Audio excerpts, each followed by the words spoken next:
Okay, guys, we're going to get going at the meeting. We're going to do things a little bit differently today. We have Matt Muscart here, and he's the CEO of Pathways, and he's here to share legislation that he's proposing to our reps and more broadly about the community mental health resources. So we're going to start with Matt for about 15 minutes and then maybe 5 minutes of questions. And then I'm going to do, we're going to do like the events, upcoming events, like current events, and then we're going to do at the end, we're going to do the update from the LSRI and the different, with the people in different groups and like that. So I think today is going to run a little bit longer, so bear with us because I know we have a lot of stuff's been happening in the community, and we have a speaker here, so we will just do our best to be cognizant of the time and a lot of the stuff. We're going to keep the updates from the various organizations to like 5 minutes tonight. We're going to keep them short, and then if we want to talk more, we can do breakout tables afterwards. So. Take her away. All right, excellent. Well, hello, everybody. Can you hear me okay? You might have to do the whole thing then. There? All right, perfect. Screen's working fine now. There we go. That'll work. There we go. Perfect.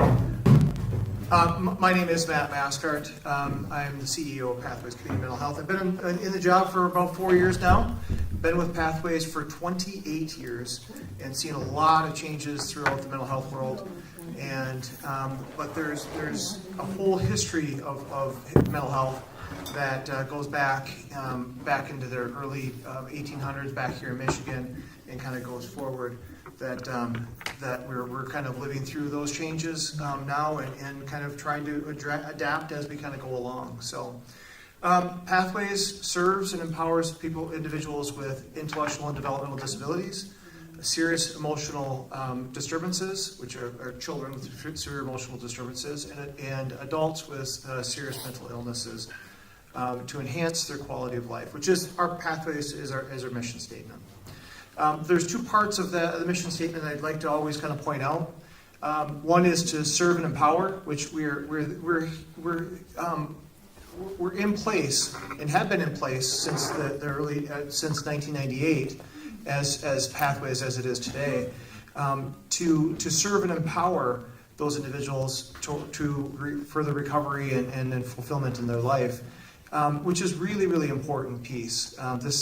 What used to be maybe some of you remember the Newberry State Hospital. Anybody remember Newberry State Hospital? Yeah. There were at its peak there were 16 state hospitals throughout Michigan.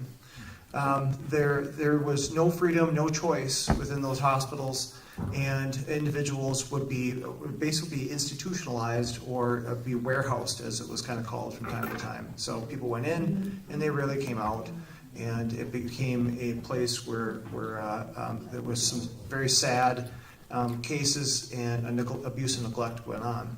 In the 1970s, that all changed, and we went into a community-based system, which was what we have today, and what Pathways is living through this type of system. So it's a community-based system where people do have choice. We do have recovery. We do work with individuals out in the community whenever possible, and we serve those that used to be in the state hospital, and many of them that are still actively in their community. So Pathways serves 4 counties in the central UP: Marquette, Alger, Luce, and Delta counties. There are 4 other community mental healths in the UP, similar to us. We call them our sister organizations. There's one over on the east end, Hiawatha Behavioral Health, and 3 over on the west that include all of the western counties and up into the Keweenaw. They serve the same population that we do. Again, the children and adults with serious intellectual and developmental disabilities, children and adults with serious mental illnesses.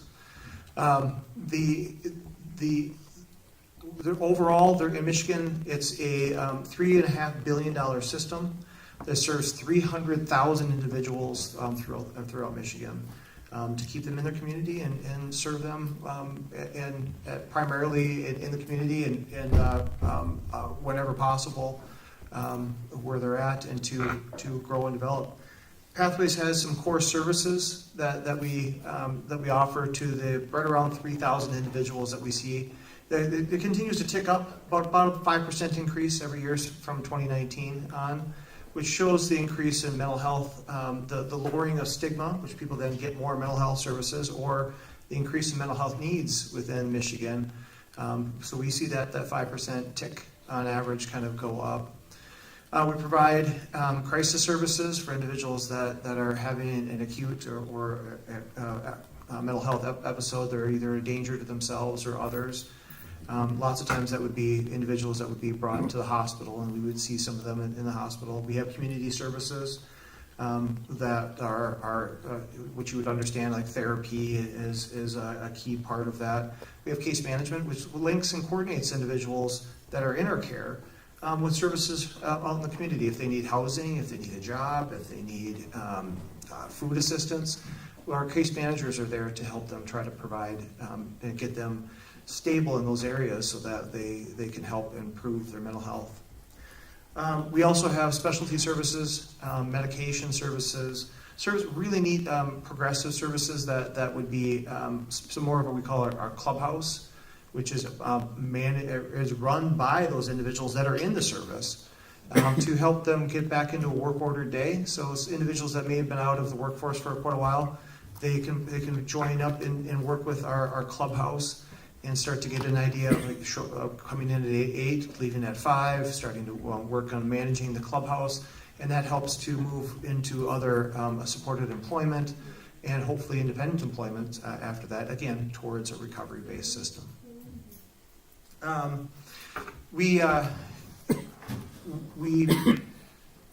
The system that we have now is very fragile. There is a continued push from to continue to grow and serve more.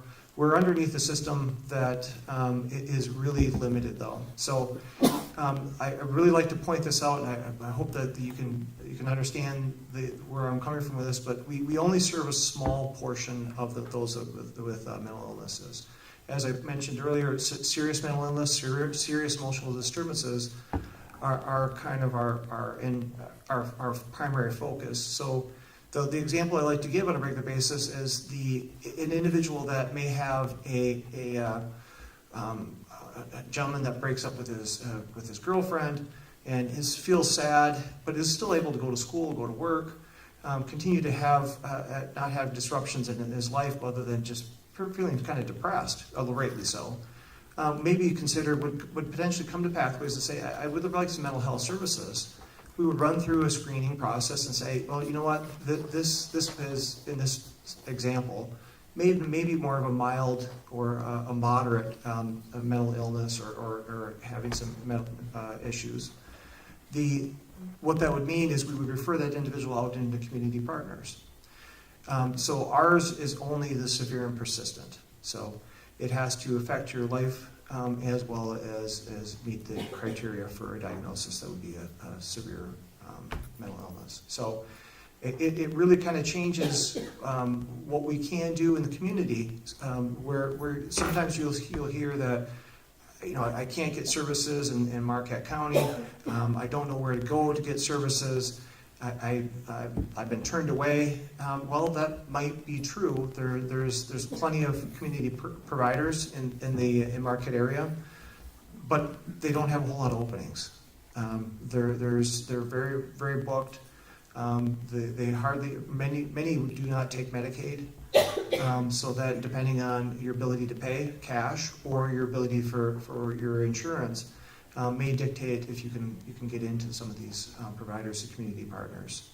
So I like to kind of point that out because Pathways on occasion gets bad rap for turning people away. We're community mental health. Why are we not helping the community?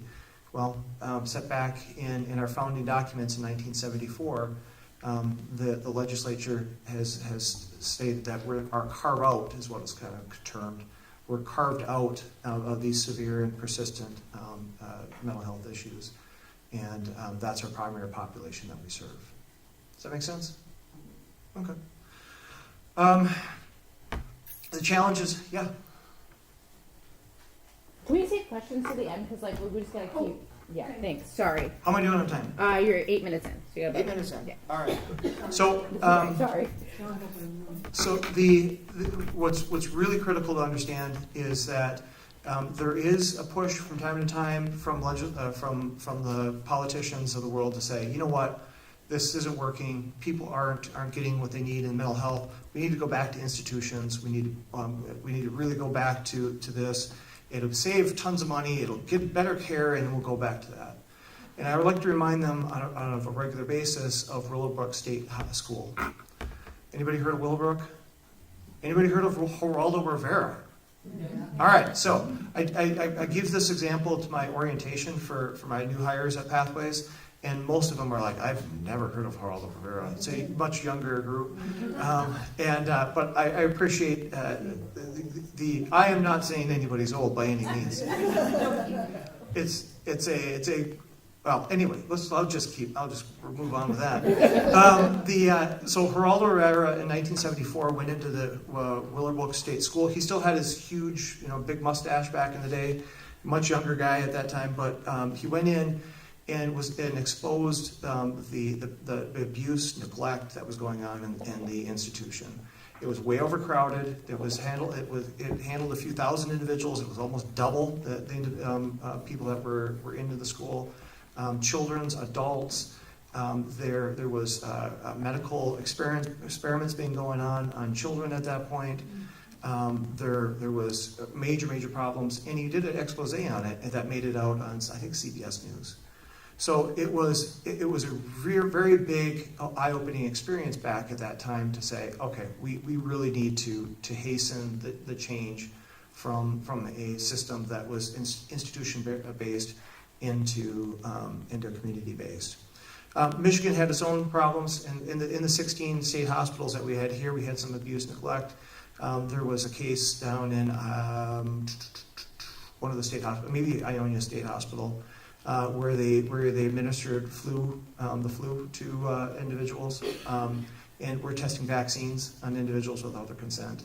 So that's the type of thing that really was a pivotal change that led to the pivotal change of the community that we have today. The individuals that we have are out in the community. They're treated with dignity and respect, which is part of our Michigan Mental Health Code, and we really work with them to provide the absolute best services possible. So Pathways, like I said, serves right around 3,000 individuals. We're about a $50 million organization between all four of the sites, which includes many most of our finances. A better chunk of it is of staffing. We have about 200 individuals that serve with us at Pathways, and a lot of the funding goes to the residential treatment that we have. We have some of the individuals that are not able to live independently, and so we have residential care for them in group homes, so that they can live as independently as possible, but still in a congregate setting that we watch and we monitor, that it doesn't turn into an institution type based care, which not only does Pathways do that, but the state of Michigan also has protections in place to make sure that people are cared for appropriately. The big thing that we see here lately is not only the politicians kind of rumbling of going back to institutions, but also bigger changes to privatization. Where Pathways is a government-sponsored organization, so we were created by the county, managed by the county per the Michigan Mental Health Code, and we run as a public organization. So if there's money that's left over at the end of the year, that money gets turned back to first our payer, which is another public organization. It's North Care Networks. It's our prepaid inpatient health plan, kind of like UPHP is the health plan for Medicaid. This is our carve out for our payer. And then the money rolls back to the state of Michigan. So there's no profit that's going on with here. So that's what I'm trying to get to. I'm not riding around in my yacht in the Caribbean someplace. We're government sponsored organization with the requirements of spending what's necessary to treat, and then what's over and above that we route back to the state of Michigan. So there's been changes, there was attempted change back last year to move ahead and change that. It would have brought about more of a privatization feel to it, and that would have been cut the amount of services that individuals would have gotten, as well as fundamentally change the structure of our system. That was defeated in the court of law, and we were able to really kind of celebrate that we were able to end the privatization attempt.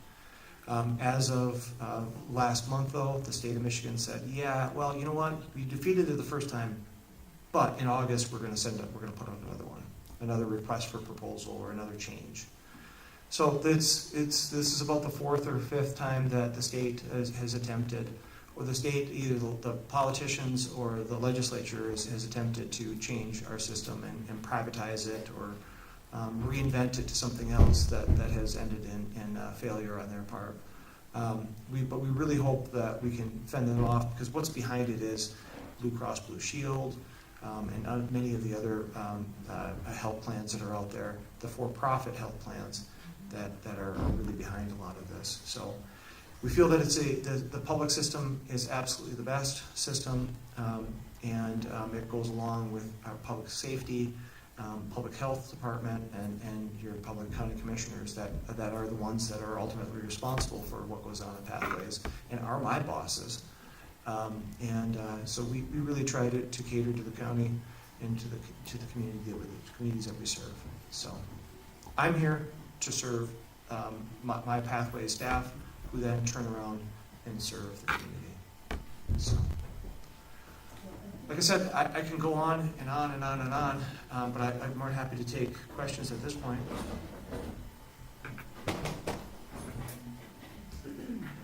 Probably a pretty simple question. Oh, you have to flip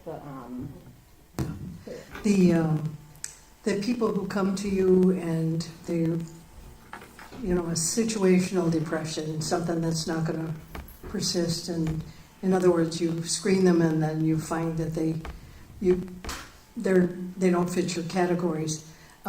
Is this still a good way, when they don't know what else to do, to see you first? Absolutely, that would be perfectly appropriate, because you don't know kind of maybe where you fit on that spectrum of mild to moderate or severe.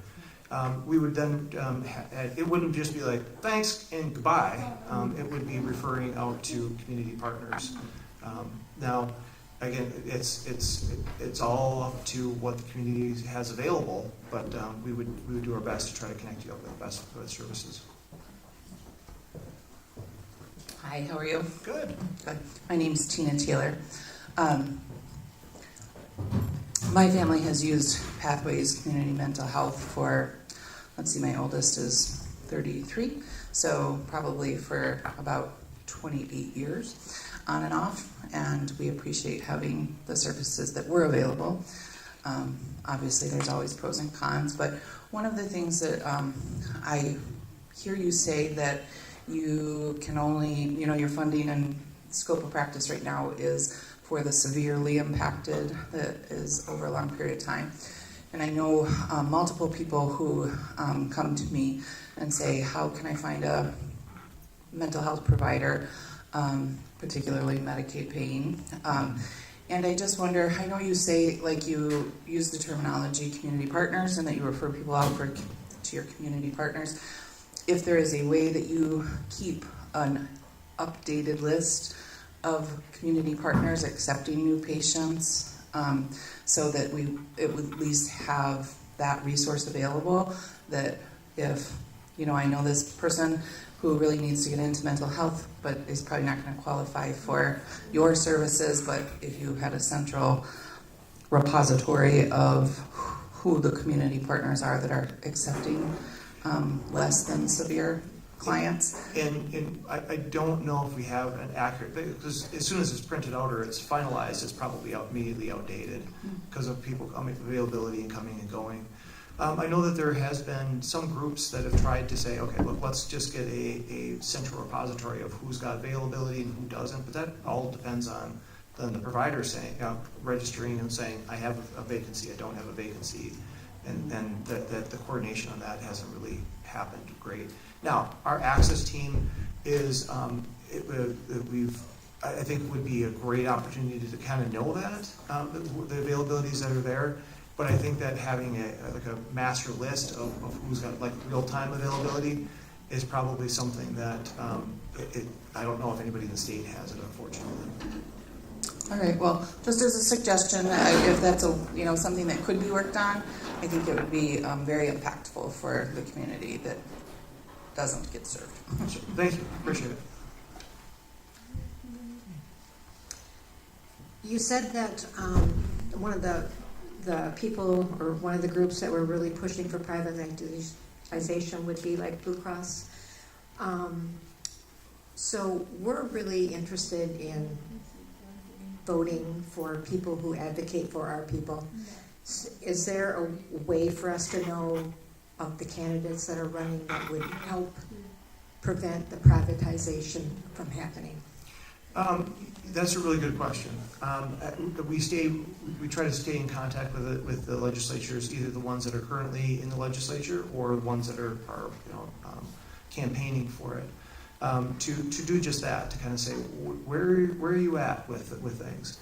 I think that most of the ones that are currently in office right now have said that they are opposed. In fact, I met with Senator McBroom just last week. Week before last, and he said, I vehemently oppose privatization.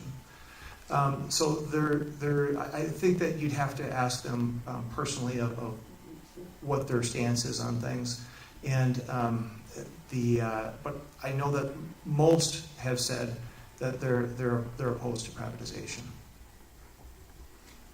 So I wish I had a better answer for you than that, but I keep in touch with Representative Bonac, Representative Markin, Representative Preston is running for office, and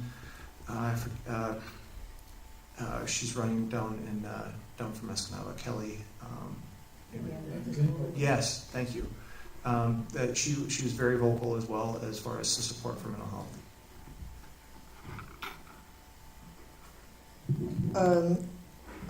Me and a few of the other folks on my team were at the meeting where the resolution to protect rural access to behavioral health services by adopting proposed fiscal year 2027 boilerplate language got passed, which was great. And I wanted to know if the holdups around the state budget are impacting that, or if the language is going to make it into the state budget, and if you've heard back from... The short answer is we're patiently waiting to kind of see where things are at. Okay. Representative Cavett, who's down in the Alpena area, is the chair of the Appropriations Committee, and also is the chair of the Northern Michigan Caucus. So that would be all of the current representatives in the UP and then Northern Lower. He's got support for making the protecting rural mental health. So in a very short nutshell, what it does is two things. This is boilerplate language that would go, what that means is just language that would go into the state budget and stay in the state budget. That would say, that would bring about legislative style change. We are asking for two things within this legislation. One is to a firm definition of what rural is. Mm-hmm. The state of Michigan says, you know what, Washtenaw County, the 19th largest county in the United States, that's partially rural. And we say baloney.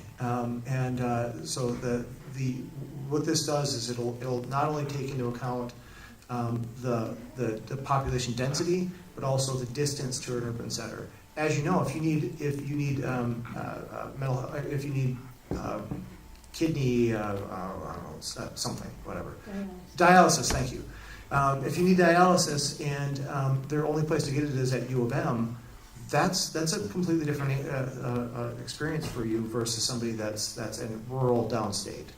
So we're pushing for this boilerplate language in the budget for next year. That's hopefully going to be done at the end of by July 1st is their due date. They blew through it, and it was October 4th, 3rd last year. So who knows when it's going to come about? But that's part one. The other part is it forces the Department of Health and Human Services to establish a rural advisory committee within the Health and Human Services. That one I think is more important, because anything that would come out has to go through them first, and then that group says that won't function in Ontonagon County. So No, I think there's, it's huge. Yeah, that's huge. Oh my goodness. This is kind of a curiosity question. Like, the resolution included sending a copy of it to McBroom, Bonac, and Preston. Was there a reason Markkinen wasn't included in the language of the resolution, and this is just pure curiosity, just wondering. That's a really good question, a good observation. Representative Markkinen doesn't represent counties of pathways, Elgin, Delta, Lewis, or Marquette, but he does up in Copper Country Community Mental Health, and my peer, Mike Bach, who is the executive director up there, has been in tight contact with him the entire time. And Fairburn, is that correct? Yep. He represents the school, Mackinac County, on the far eastern. I didn't mention him either because he's. I just work so much. I'm in tight contact with the other representatives. I just didn't mention them. Okay. But that was a good observation. Thank you. Yeah, I was just curious about it. Yep. I just have a quick question. Is some of your coordinating partners Monarch Health by chance? Monarch Health. Yeah. Okay, Monarch Health was a local healthcare clinic that used to provide just general healthcare. They have recently went to strictly mental health, if anybody's looking for stuff, strictly mental health. And thank you very much. My access team may be well aware of Monarch Health. I just have not had an opportunity to interact with them. Well, I think we're at a good point here. Matt, thanks for coming. Matt might be able to do one more. Okay. You keep referring to the partners, where you will send people out. And I think it's a perfectly obvious question. Does that include the faith community? Do you take advantage of the opportunity to suggest that to people? I know it's delicate. Yeah, but I think that of the list of available resources in the community, the partners, I know that Catholic Social Services is on there for sure. I'm not familiar with any of the other ones that may be out there, but any that had religious affiliation and that were licensed with the state of Michigan. Yeah. In other words, that's not forbidden. No. Oh, good. Good to hear. Okay. Thanks.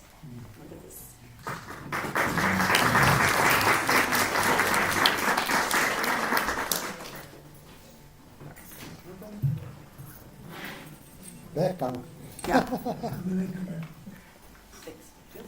Are you going to stick around for a while? I'll stick around for as long as I can. Okay. I've got 3 little ones at home that are 3 teenagers at home that are likely to terrorize the house. Well, thank you again for coming. A lot of really great information. We're gonna change it around a little bit. I know that most of the time we do updates from various organizations and stuff like that right now, but we're just gonna I'm gonna move into the upcoming events, and then we'll circle back around to that because I feel like there's gonna be a lot of updates because a lot of stuff happened last week, which is good. So June 30th is a blood drive at the Negaunee Senior Center.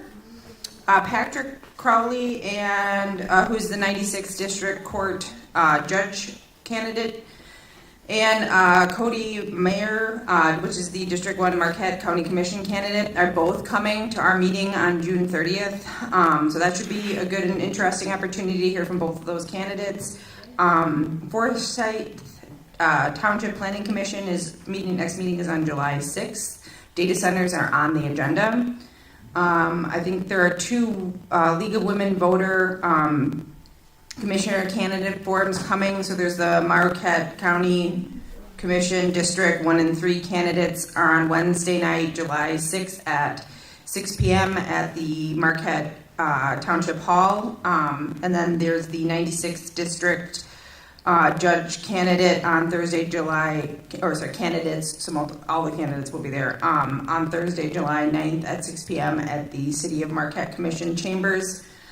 There are, how the U.S. Supreme Court works for seniors will be on July 15th at 6 p.m. at the Federal Courthouse on 202 West Washington, sponsored by Marquette Senior Center. Pre-registration is required, and then the phone number is on the agenda. I'm not going to read it out. Dr. Barb McQuaid is coming to the Peter White Public Library on July 16th from 6:30 to 7 p.m. Information can be found on the link provided in the notes and the agenda. Then there is a Supreme Court roundup for seniors again, which will be on August 19th at 6 p.m. at the Federal Courthouse again. It looks like they'll be joined by lawyers and judges that can discuss the final results of the current term, and it's sponsored by the Marquette Senior Center again, and again pre-register, which the phone number is provided on the agenda and will be also provided in the minutes. So we have some periodic upcoming events. It looks like we had a LSRI all-member meeting last night. I'm sure we'll get an update about that in a little bit. We're starting on June 28th. We're having another LSRI West Side membership gathering at Velindrome Coffee in Ishpeming. Will continue to be held the last Saturday of every month, and that's at 12:30. And then Tuesday, June 30th, Marquette County Commission meeting. So Tuesday again, going to be a big night for us. LSRI is drafting democracy membership dialogue on at 6 p.m. There's no date. Did you guys know the date? It says next date, question mark. The LSRI drafting democracy membership dialogue at 6 p.m. Okay, sorry. I'm also not going to try to read their name because I'm terrible at names. And then weekly events, Visibility Brigade, please join from 4 to 5:30 p.m.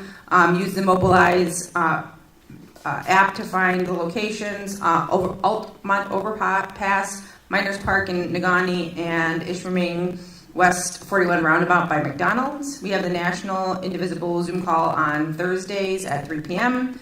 Friday, Elder County Indivisible meets from 10:30 a.m. Starting on April 24th, meetings will be held at Falling Rock. Saturday, Citizens for Peace and Justice demonstrations at the public library. That's always great. Lots of good turnout is appreciated. The mutual aid meetups are on Sunday at 11 a.m. at the Queen of Pentacles in Negaunee. And then the Yoopers for Ukraine March always happens in Houghton on Wednesday nights at 5 p.m. We ask that you also provide the Yoopers Food Pantry project is still ongoing, and that donations are always welcome.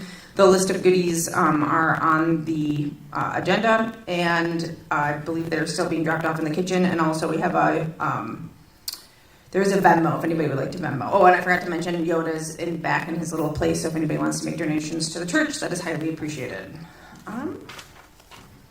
I think we can move into the... Oh, did you get the thing? Yeah, Directing Democracy, July 9th, 6 to 7. July 15th, 1 to 2. Jeez, my... Yeah, sure. The LSRI Drafting Democracy events will be on July 9th from 6 p.m. to 7 p.m. at Cognition Brewery.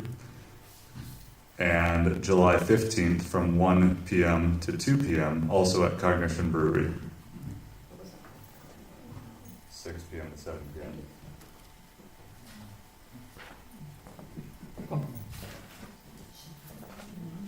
You ready for update? You can do the LSRI. I'll have her hold adjust it. You're taller than I am. Well, Tina's going to do the LSRI update for us. Oh, wait, it's like all of it.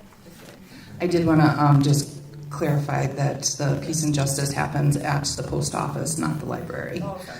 So for those of you watching online, or if you don't know, it's the weekly Peace and Justice meeting in front of the post office. I got an updated message from our food pantry coordinator, Joanne.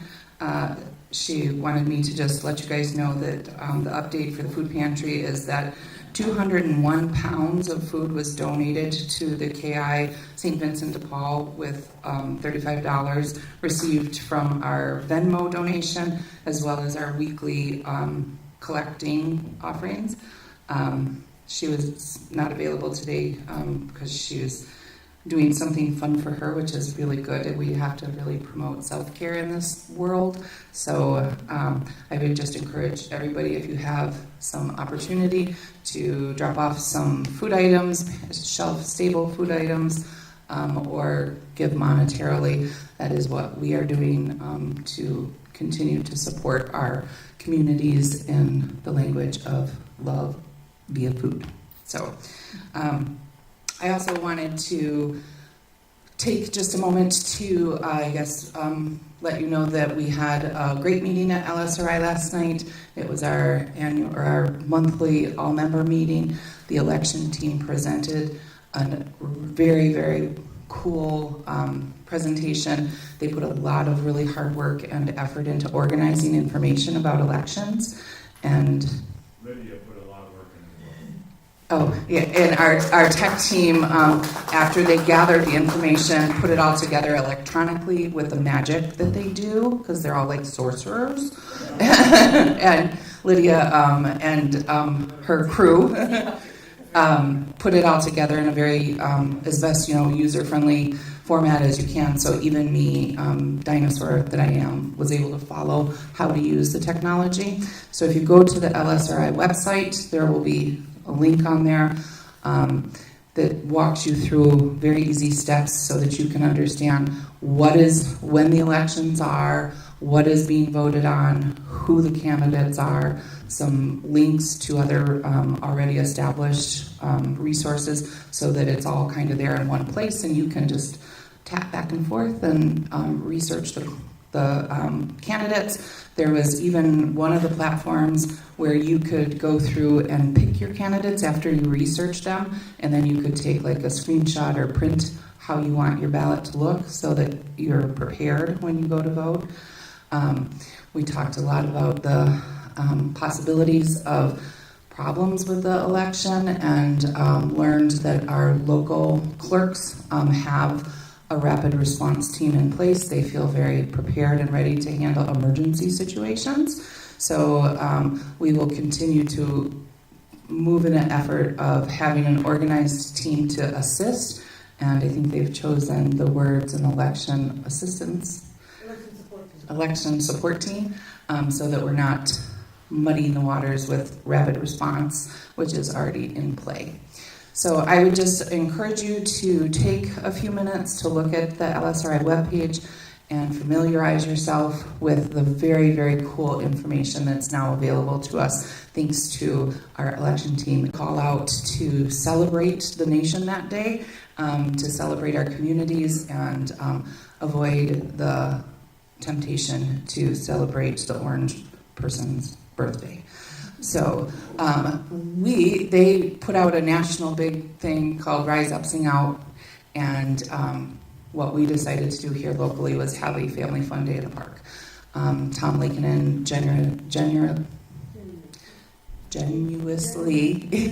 generously, thank you,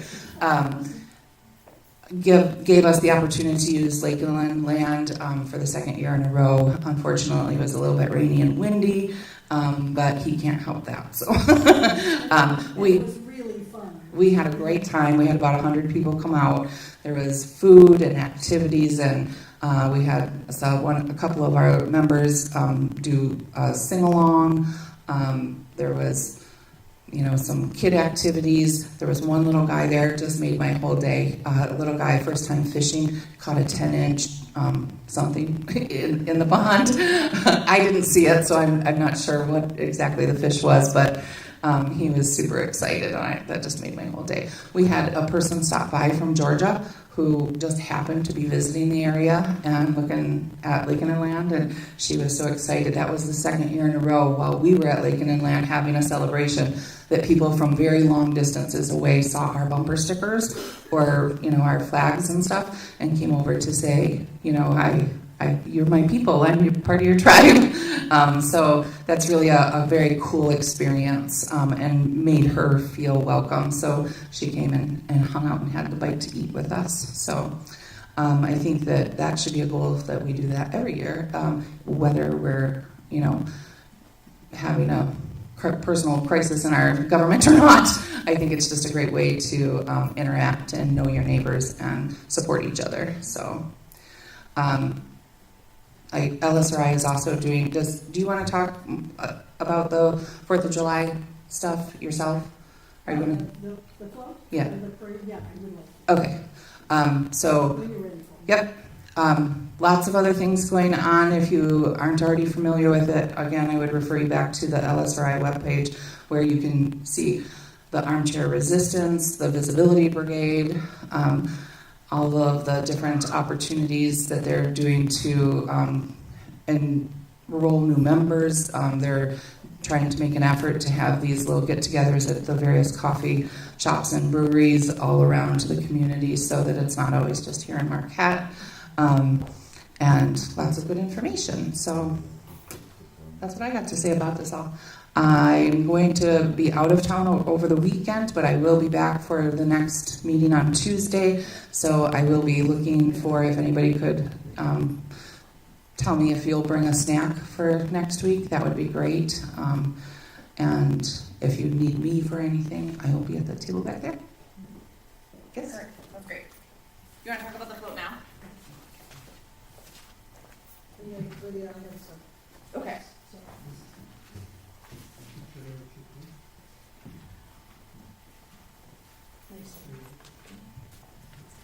I'm Chris Hendrick, and I'm the coordinator this year, but I don't know how I'd manage if I didn't have the backup from Faith. She's given me a lot of information, so even though she was running the show last year, she's kind of stepped aside, but not that completely, so I just wanted to say thank you, because it's really been a big help so far. I don't know very many people, so when I get an email, I don't necessarily know who it's from, so for various things. So I just wanted to say thanks to everybody who's already signed up to Brad's link for people willing to march. What's the count now, Brad, roughly? 14? But you had something like 100 last year? Yeah. So please come and join the parade on the 4th. And some information about that. The parade starts promptly at 2. However, parking is a big problem in the area, of course. Our float will be very close to the front. It'll be pretty much at the intersection of Washington and McClellan, in front of the Walgreens. Yeah, and we have been. The organizer has forgot his name. Back. Oh, there we go, back there. Oh, thank you. Has suggested that we get our float there by noon. And even though the walkers don't need probably to be there that soon, but just pay attention to the fact that you're going to have parking issues. And please invite your friends. And I put the link, Brad's link, in the message I sent out yesterday, I think it was, and my computer is doing weird things, so I'm never quite sure if the message got out. Did you get message number 3 from me? It's on the front page of the website, too. Oh, that's good. But I got a response from somebody, so I suspect that it went out, but it's not liking it when I try to use the group address. I haven't solved that problem yet. But the key thing is, we need lots of marchers. We're going to be handing out 2,000 constitutions, and they're the 250th anniversary celebration version, so they've got a little bit more info in them. Some very generous people have all LSRI. I want to say shout out to LSRI. They provided $450 toward that, and the total bill was something over $900, except the part that added to it for the 250th, and that's covered another way. But so we're looking for a few more hundred to cover everything. And there are probably some other expenses too that I'm not completely aware of.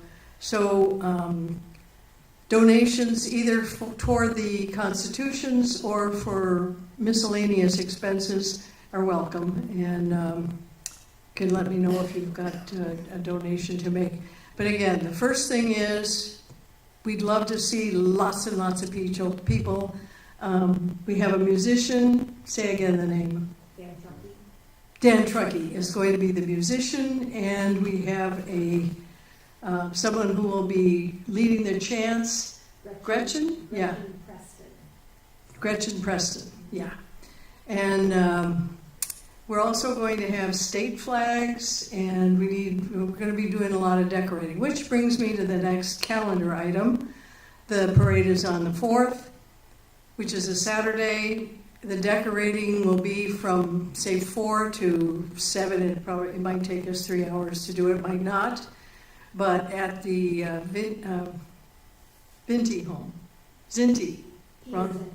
Peter Zinti home in Marquette. The float the trailer will be there, and that's when we're going to put all the decorations on the side, put the big board up on the back, and get it all ready to go on Friday night. Now I realize Friday night is often lots of interesting things going on elsewhere, things. But that's why I wanted definitely to mention it now. We really could use a good, healthy crew. If you can help with the decorating, it would be a real help to me to have some idea who's coming and how many. So if you would respond to my email if you got it. And did that get through to you guys? Okay. Okay, all right. So that's a pretty good indicator that it got through. That's excellent. But anyway, let me know. Send an email back.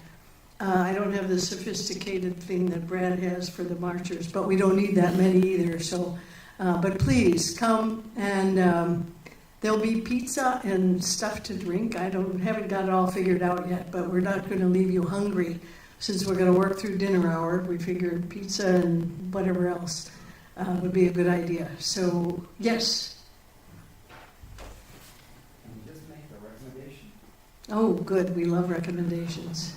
Makes things easier. Bob Anderson. You're trying to turn it on. Oh, I turned it off. It's okay, it's good to turn it on. Bob Anderson, and I'm director of the parade for Kiwanis. And I recommend there's going to be 90 floats. It's going to be bigger than last year. Wow. And there's going to be 12 political floats, including Mr. Bergman and Bo LaFave. So I don't want Bergman and LaFave to be next to us, okay? So to avoid that, make sure that you get the float there at noon. Because if you don't do that, then you might be towards number 85th. You might be at the end of the parade, and people won't pay attention to us as much. So, but the marchers don't have to be there at noon. Right. Just the float, so you get a place. That's my... Thank you very much. It is good to put a face with you, the name in the emails. I appreciate it. Okay.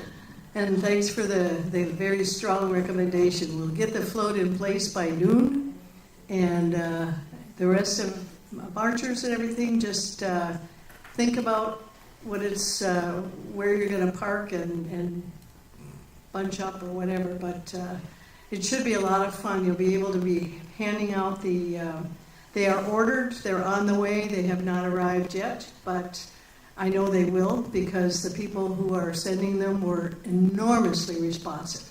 I mean, I ordered them one day and they sent them out. They began the process that day and said they were out the next day. So they're on the way here, so there's no question about whether they'll be delivered or not. Let's see, we have, We're gonna do a breakout table, so like, I think you've provided a really great summary, but we're running short on time and I Okay. don't wanna, like, the other thing is we need 1 or 2 more signs, and I think that's pretty much all of it. yeah, Thanks. thanks, great update.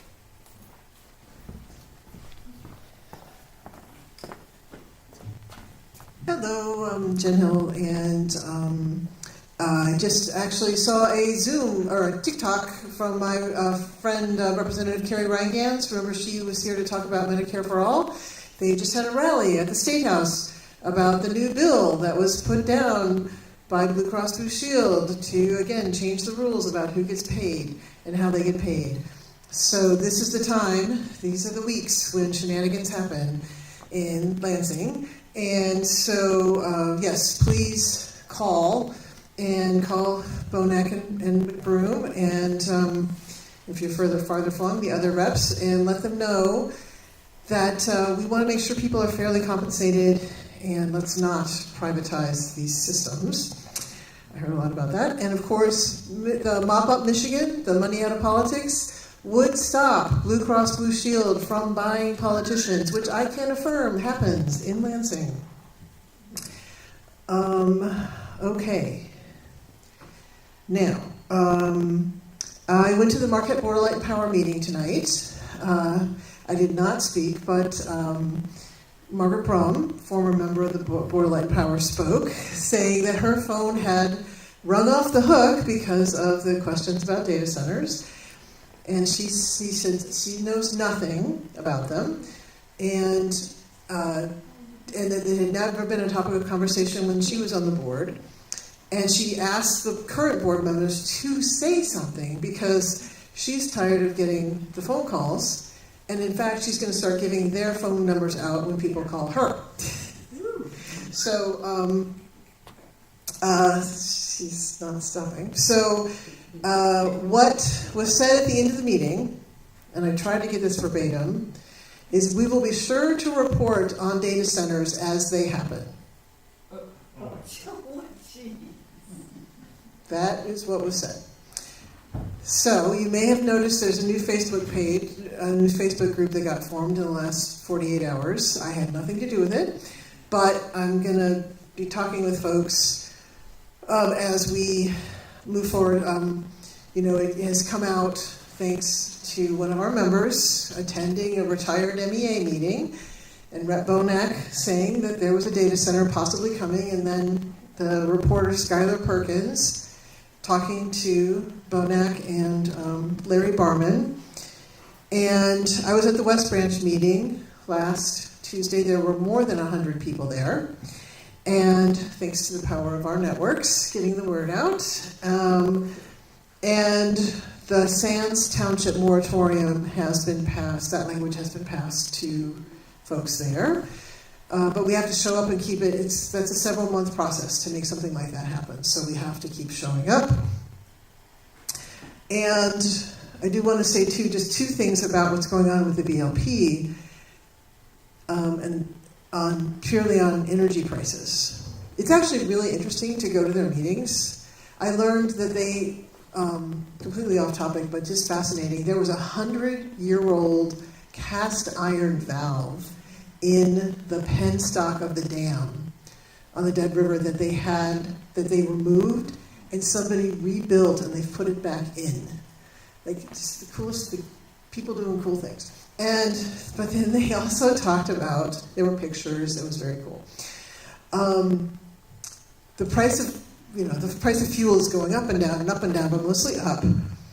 And so they had been pushing the cost of that, differences of fuel costs and all those different costs to generate the power over a 6-month, they flattened it out over a 6-month look back. They're now extending that to 12 months.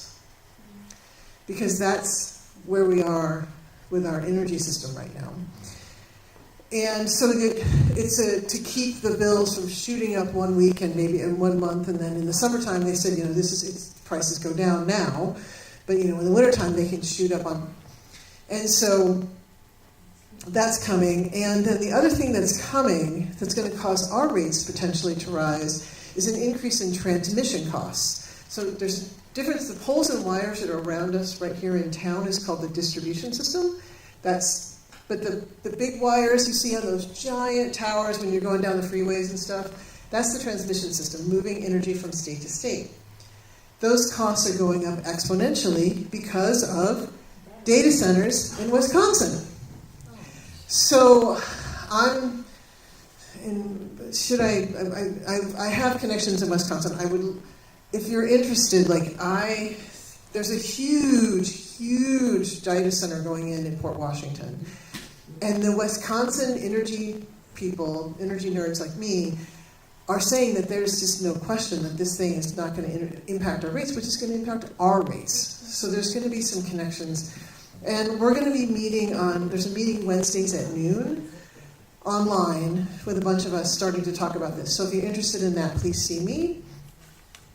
And then, so that's data centers and energy. And then, as was said, thank you again, Lydia, for the website.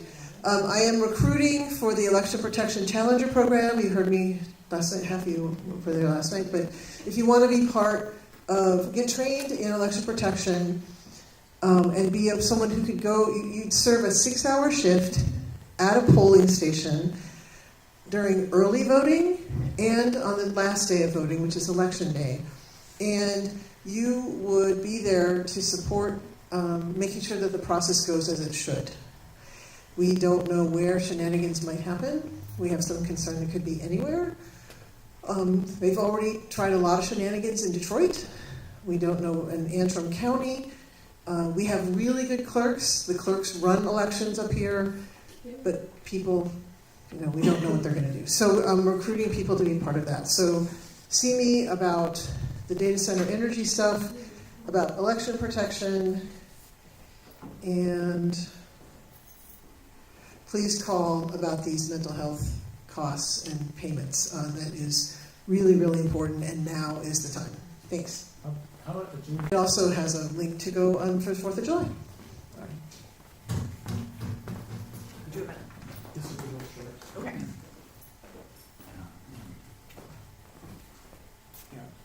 Thanks, Jen.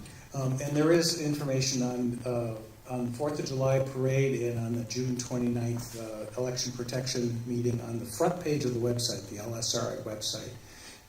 And my announcement's going to be short, but kind of somber. I'm not sure how many of the people here know Kim Amthor. She's a good friend of LSRI and Yoopers Unite, and has been a steady presence at the Citizens for Peace and Justice vigil every Saturday, and at the Visibility Brigade too. 3 weeks ago, told us, her friends at the Visibility Brigade, I got a cancer diagnosis.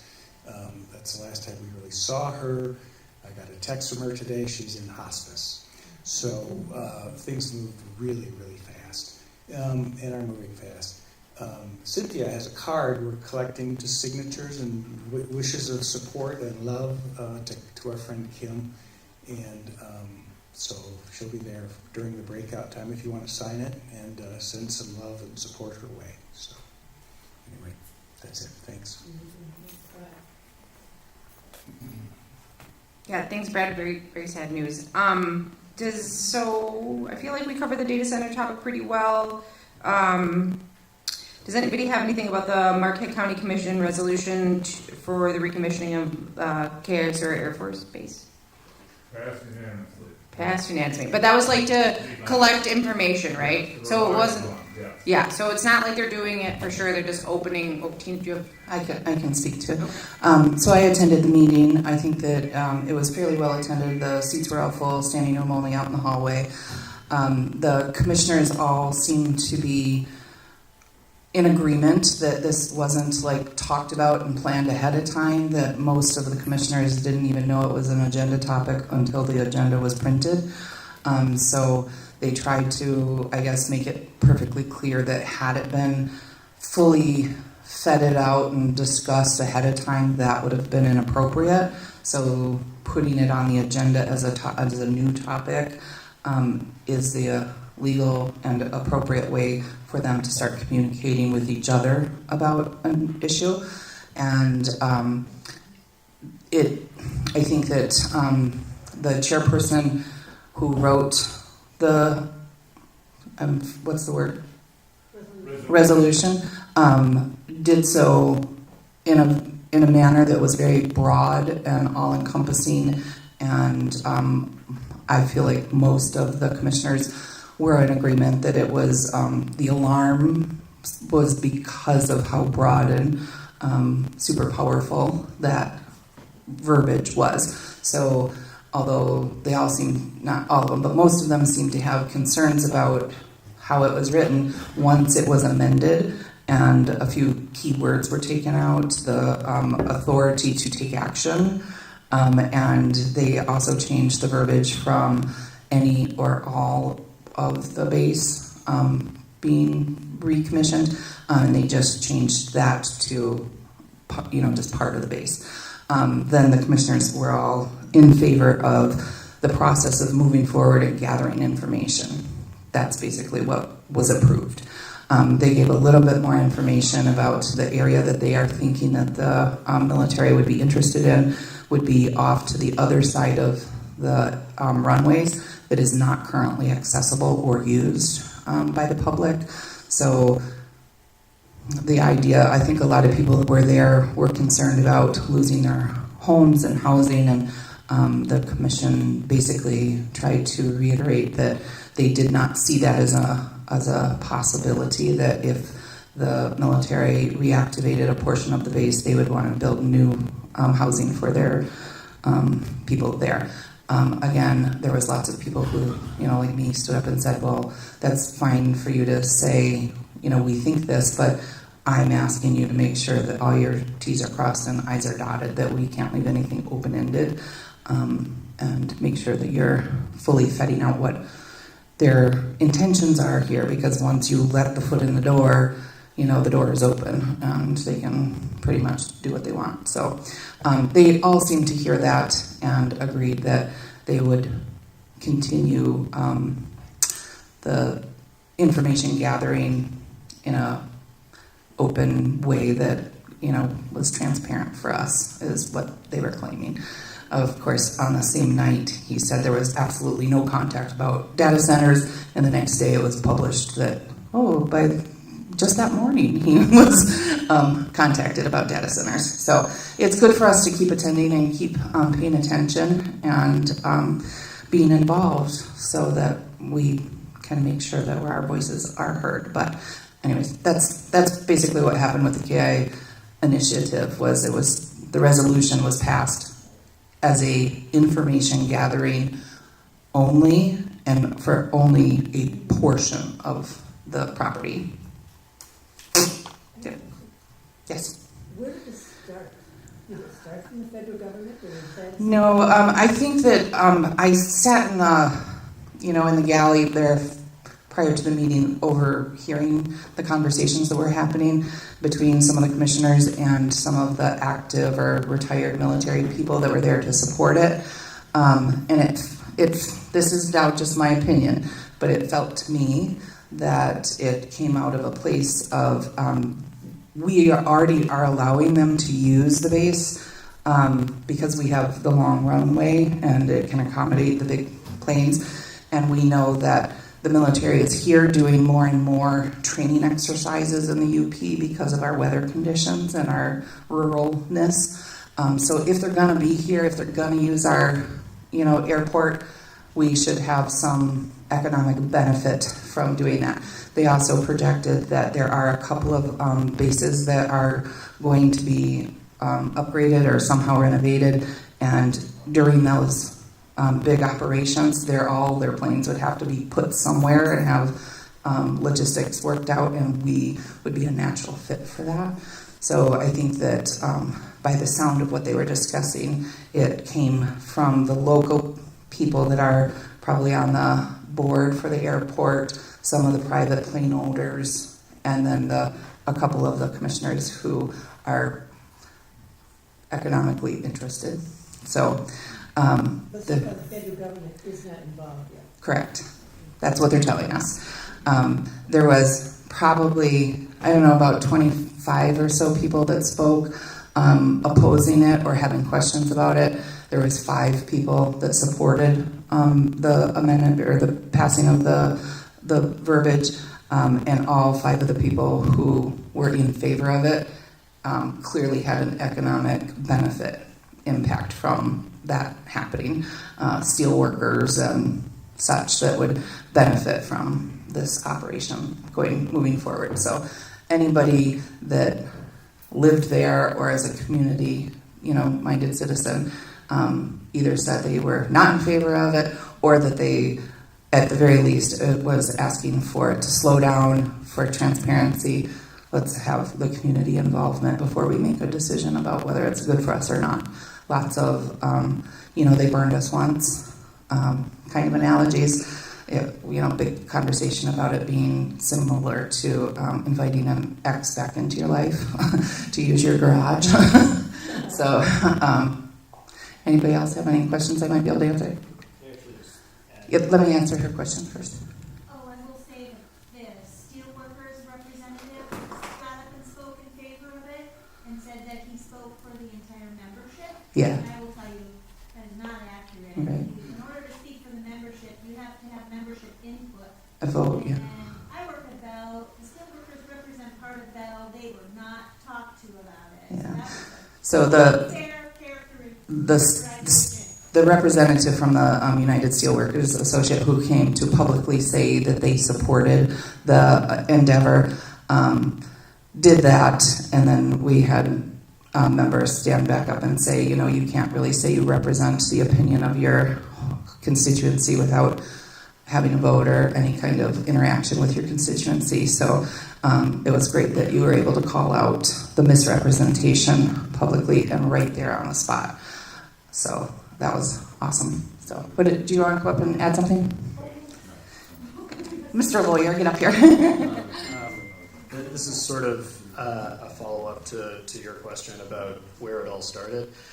I did just do a quick bit of searching after the meeting and noticed that Commissioners DeRocha and Benzie are both members of the Board of Advisors for the airport. So I'm guessing that's in part where it started.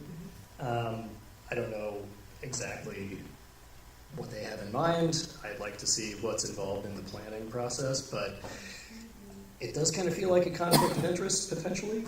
And so I'd like to keep a close eye on it. I don't really think either one of them should be voting on the ultimate issue, frankly, but it is what it is. The language did get changed, so at least we can live to fight another day on that. Thank you. Yeah, thanks everybody for sharing that information. Sounds like we have to do some follow-up, keep an eye on it, and also might be a good time to write a letter to your commissioner or an email. Ruby, I see you want to do an update? Okay. I'm going to be quick here. Do you want to come up here and be on camera, or would you care? Yes, yeah.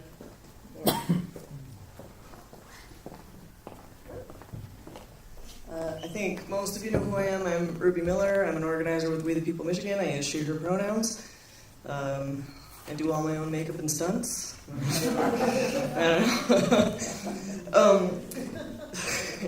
So we had visitors from Transit Riders United come up to join us for a listening session a couple of weeks ago, or gosh, on the 9th. Oh man, it's been a long month. It was great. Thanks everybody who came.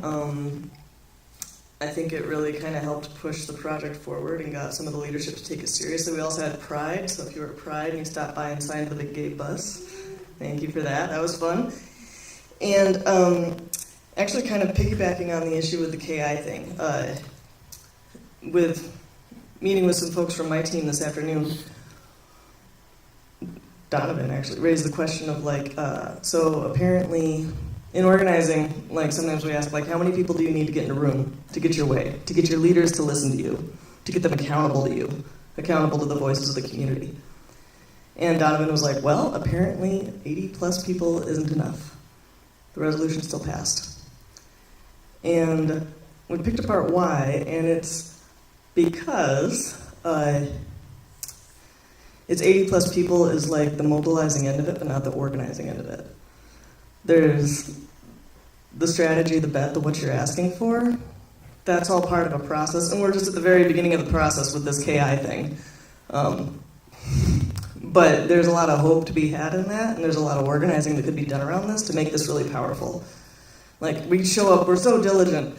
People are so diligent and so dogged about these issues, and so I'm really hoping that we can get sharp and powerful on this.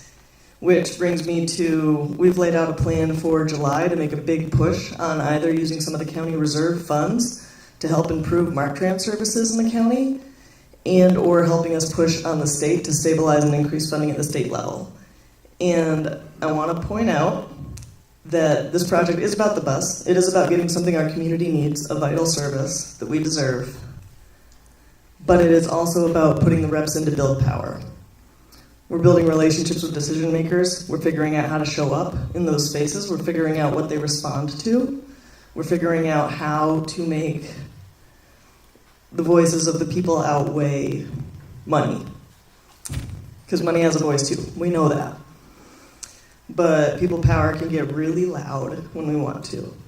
So, throughout the month of July, we're going to be working on some things, trainings and stuff that you'll be invited into, with a big push on the August 3rd County Commissioner meeting, which is right before the August 4th primaries, which we've made up some flyers for, because the millage for MarkTran is also on that ballot.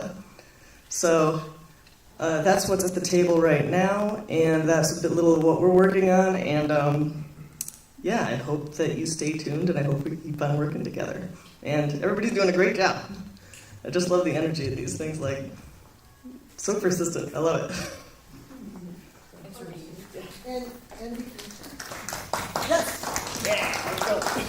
So in the time that I sat down, I got a note that data center folks are meeting on the 30th at the library. And they intend to get some more moratoriums passed in Marquette County. So that is what they got a room in our beautiful, blessed, public Peter White Library, and at 6 or 7 o'clock, and folks are gonna think about and work together, as they are doing with MarkTran, Is that put. I just want to clear, I'm sorry to interrupt you, John, but you said the data center people are getting together, and I want to make sure that people understand it's the people in opposition of data centers. Yeah, the Facebook. Not the actual data center people. Well, there isn't, just to be clear, there is not one proposed. What is being proposed is this way of, it's a plant to produce energy that is now being marketed as a potential data center opportunity.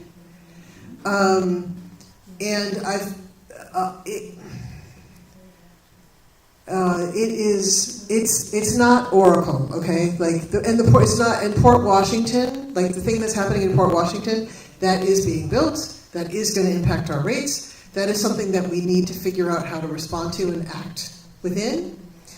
But this opportunity to get a moratorium on our local government so that we have this pause, because what happened in Dafter Township out in the eastern UP is it not having any zoning regarding noise meant that they could move in front of a school, and then when the school complained and tried to get them shut down, the crypto company sued the school because they had the legal standing to do so. So that's where the zoning actually does really matter, and we do need to show up and have zoning. And it gets a little complicated and wonky and weird, we gotta figure that out. But that is an important conversation about what do we want to have. And I'll just close with, at the West Branch Township meeting, a number of people stood up and said, I want to be able to see the northern lights at my land. And that couldn't be more clear about what we have and what we have at stake in this fight.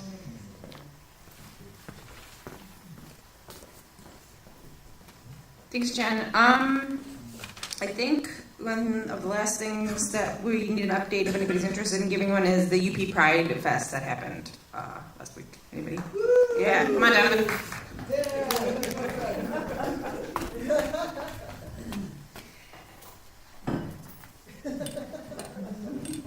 Oh, come on, not that short. He is that tall, though. Hello. UP Rainbow Pride. We had Pride Fest last Saturday. Woo! There we go. Thank you. Thank you. Just need applause for that. What is this? I think not consecutive, but I think this is technically our 11th year now of having Rainbow Pride Fest here in Marquette. It was down at Lower Harbor, and oh my goodness, the board worked so hard last year to really fine-tune the layout of the program, and this year was 1,000 times better.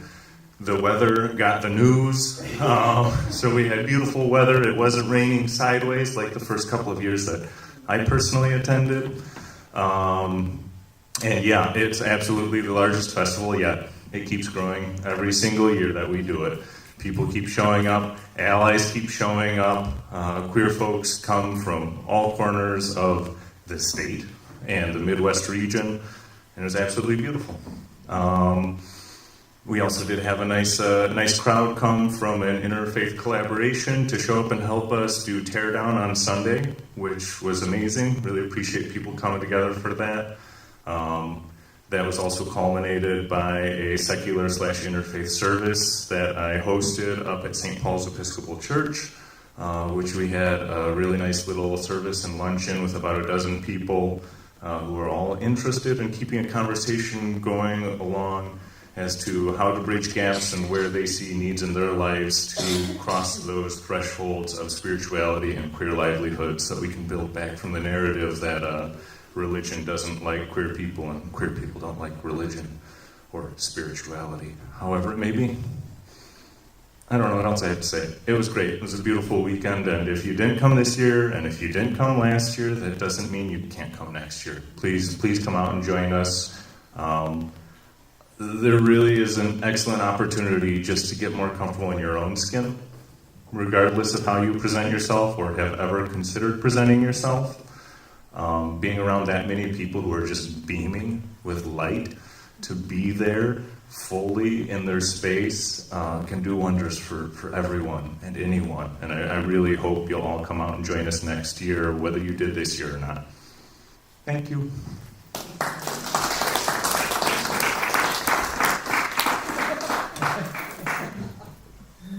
Maybe I am that short. Fun size, not short, fun size. Are there any other updates? I feel like we covered a lot of really good stuff. Oh, one more little thing on here is the Little Trout Lake reopening, which I know nothing about. So apparently that is. It was a lot of fun, and there were hundreds of people there, and there's a food forest there, and there's new trails, and there's pickleball and cornhole on cement things, so you can play cornhole at any time, and they had something else you could rent. I'm forgetting now, but it's fun. It's great. Sounds like it was an awesome community event with all kinds of great opportunities for future recreation, and there is a food forest, which is always awesome.